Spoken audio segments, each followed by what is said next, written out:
Welcome to this weighted floor, ab, and core workout. In this routine, we have a 2-minute warm up, 10 different exercises that we'll do for 45 seconds on with 15 seconds off for rest.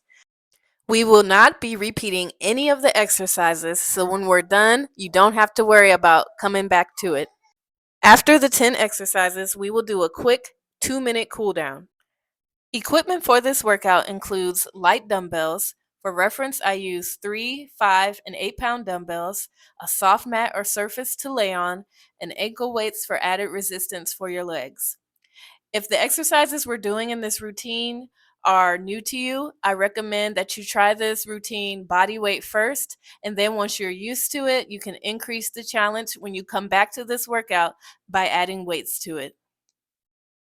Make sure you have your water nearby for hydration, and as always, listen to your body. If you feel pain in any exercise, stop immediately, and also make sure that you modify when necessary.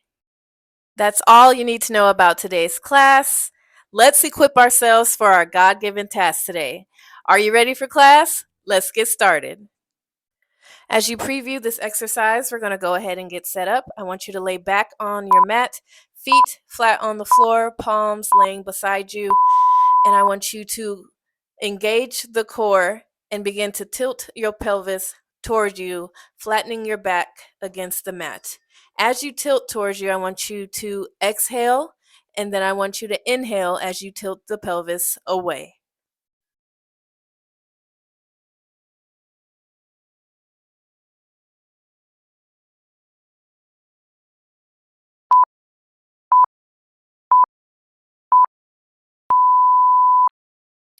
For this knee press, I want you to bring your knees to a 90-degree angle, and you are going to press your palms against your knees, and you're going to be resisting against yourself. You're going to press for 10 seconds, rest for 5. Go ahead and press. You might notice that you're starting to shake. That's a good thing. And rest. Make sure that core is engaged, and press again.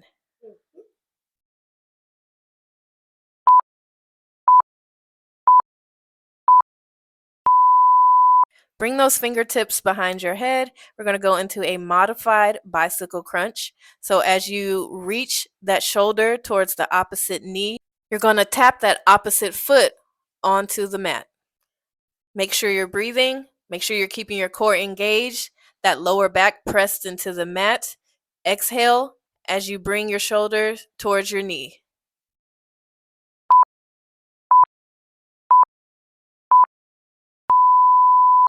Flip on over to all fours. We're going to warm up that spine. You're going to alternate between flexing the spine and extending your spine. As you extend, you want to make sure that you are looking up, and then when you flex, go ahead and tuck that chin underneath. Make sure that you are breathing. Inhale as you arch the spine, and exhale as you round.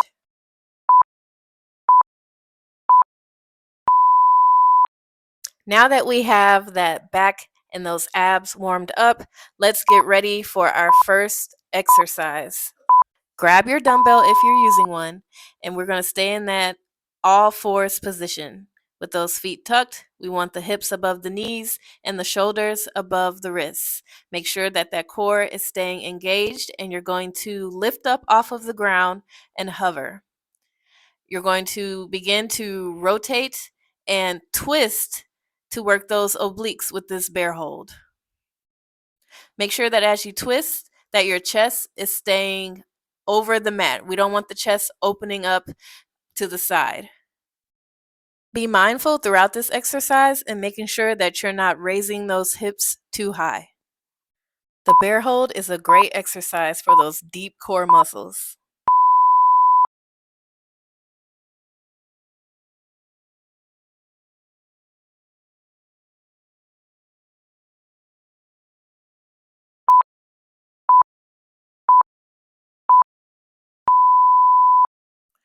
Holding the dumbbell in your left hand, if you have one, remember you do not have to use weights if you're not ready for it yet.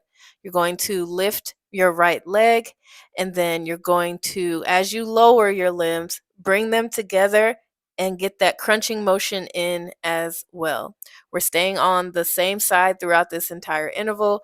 Make sure that you're keeping your core engaged. Make sure that you're not arching that back as you lift your arm and your leg.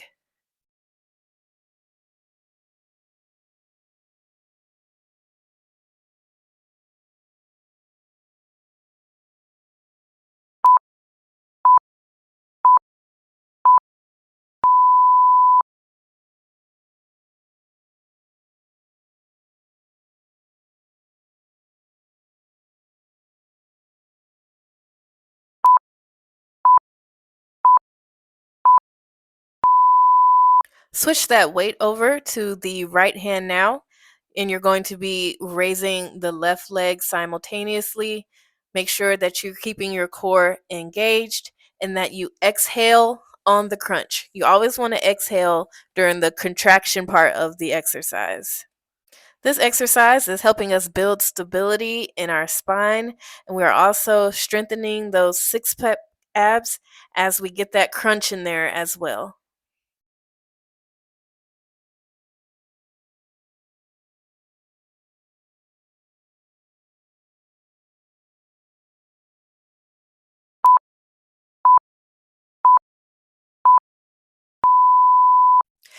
As we rest, let's get prepared for the next exercise by laying flat on our backs.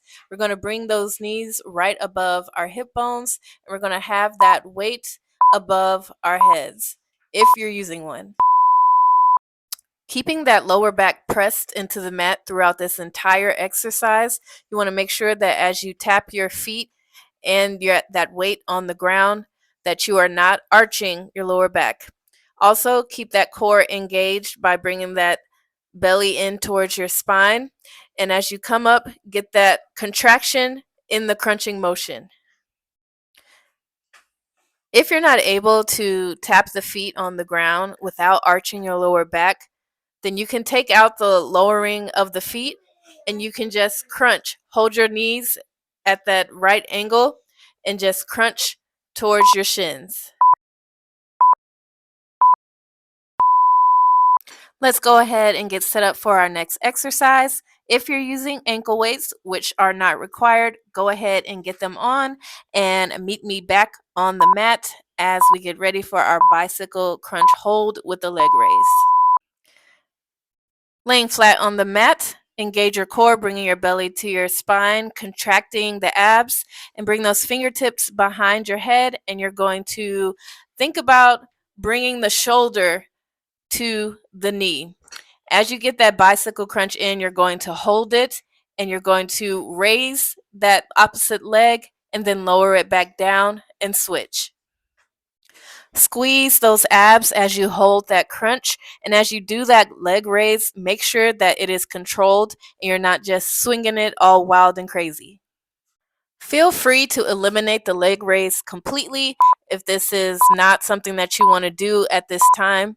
Remember, this is your workout and you can always tweak a workout to work for you.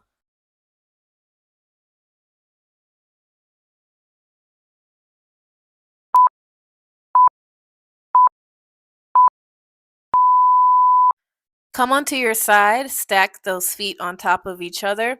You want to make sure that your elbow is below your shoulder and that you are keeping that shoulder away from the ear. If you have a weight, you can hold it on top of your hip. Here I'm modifying.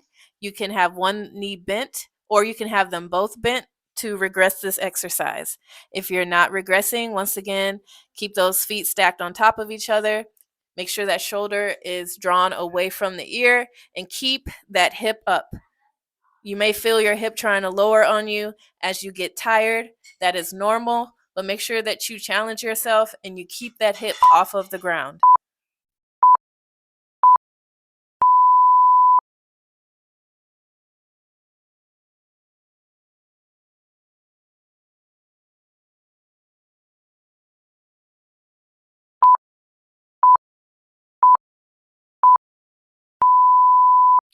Switching over to the opposite side, once again, have those feet stacked on top of each other, core engaged. Make sure that that shoulder is drawn away from the ear. If you are regressing this exercise, you have the option of having one or both knees bent. Hold that weight on top of your hip and make sure that you are breathing throughout this exercise. As you get further and further into the interval, your hips are going to try to drop. Make sure that you keep those hips a decent distance from the ground.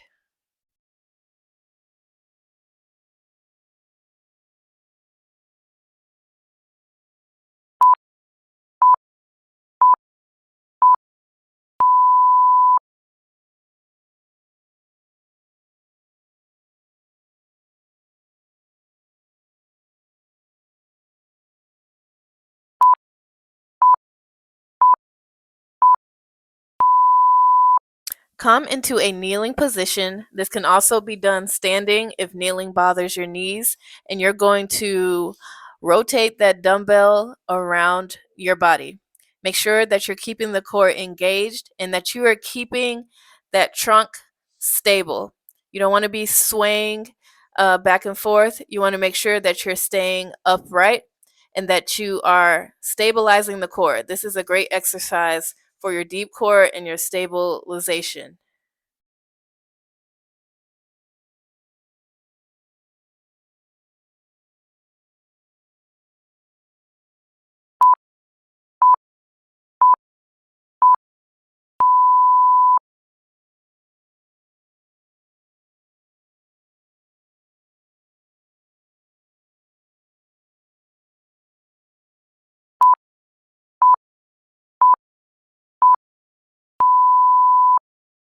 Lie flat on your back with a dumbbell in each hand.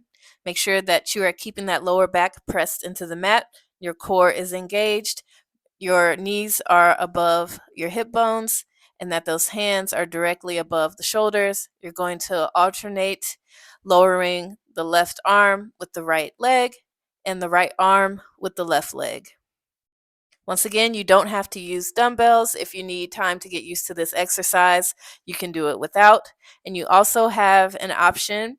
You can just do the legs and then you can switch to the arms instead of doing an arm and a leg at the same time.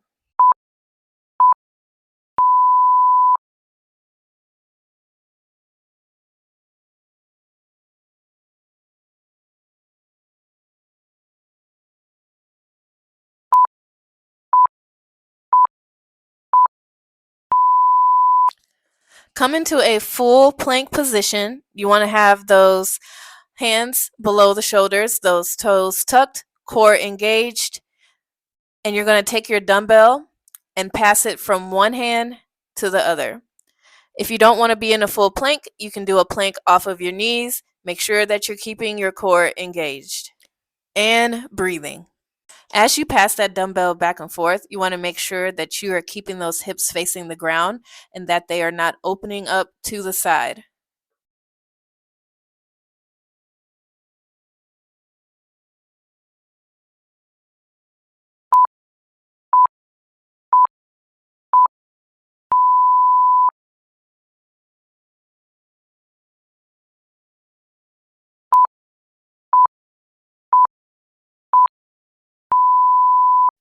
Lying flat on your belly, bring your hands directly below your elbows and push through the heels of the palm of your hand and stretch that back. Make sure that you're keeping the shoulders away from the ears and that you are using those glutes, squeezing them to help stabilize your spine. This stretch is also stretching the front of your abs because they got worked a lot. Roll over onto your back. You want to extend those arms out into a T shape. You want to bring that right knee across the other leg. And as you rotate the spine, make sure that you are looking the opposite direction of that knee.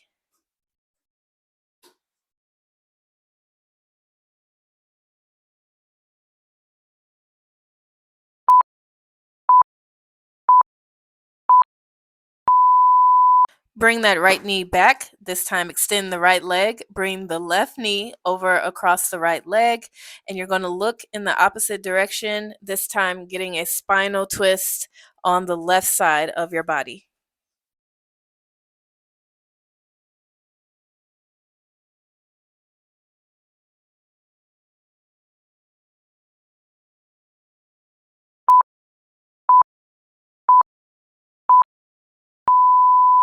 Come into a kneeling position, or you can sit with your legs crisscross. You're going to bring those fingertips behind the head, and you're going to arch that upper back, feeling that stretch all through the upper back. And then you're going to alternate and bring those arms, stretch them wide and back behind you. Feel that stretch in your chest. And you're going to alternate between stretching the upper back and opening up your chest.